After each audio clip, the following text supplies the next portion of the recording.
जैसा कि नाम है, आप तक पहुंचाएंगे सही और सटीक खबर। जनता की सुननी है और सरकार को सुनानी है। ये है आई ऑफ ट्रुथ।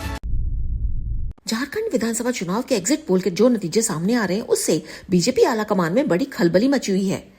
इसमें एनडीए और इंडिया गठबंधन के बीच कड़ा मुकाबला देखने को मिल रहा है, जबकि बीजेपी दावा कर रही थी कि वह यहां बड़े अंतर से जीत कर आएगी। कई एग्जिट पोल के नतीजे इंडिया गठबंधन को तो कुछ एनडीए को बढ़त दिखा रहे हैं और ये नतीजे खासतौर पर बीजेपी नेताओं में चर्चा का विषय बने हुए हैं। बड़ी चर्चा है कि क्या चुनावी रणनीति बनाते समय बीजेपी आलाकमान से कोई बड़ी गलती हो गई? क्या भाजपा द्वारा स्थानीय नेताओं को दरकिनार कर शिवराज चौहान और हिमंता बिस्वा शर्मा को यहाँ लाकर बिठाना महंगा पड़ गया? क्योंकि माना जा रहा है कि टिकट देने से लेकर चुनाव प्रचार बनाने की रणनीति में इन दोनों की ही चली और इससे झारखंड के कई कद्दावर बीजेपी नेताओं में नाराजगी थी।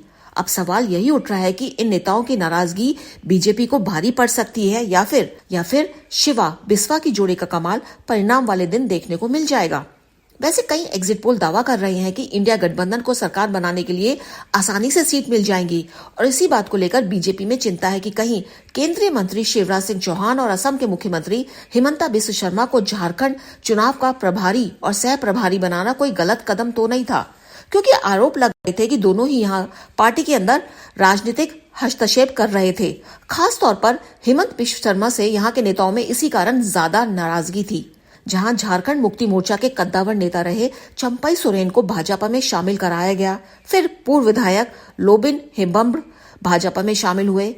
चंपई सोरेन के पुत्र बाबूलाल सोरेन को भी घाटशिला से उम्मीदवार बनाया गया, पर इन सारे फैसले से झारखंड बीजेपी नेताओं को दूर रखा गया, जिससे उनमें काफी नाराजगी रही। यह बात अलग है कि इस नाराजगी का पता नहीं चल पाया, पर अगर यहाँ बीजेपी ठीक नहीं करती तो यह इसकी बड़ी वजह मानी जाएगी।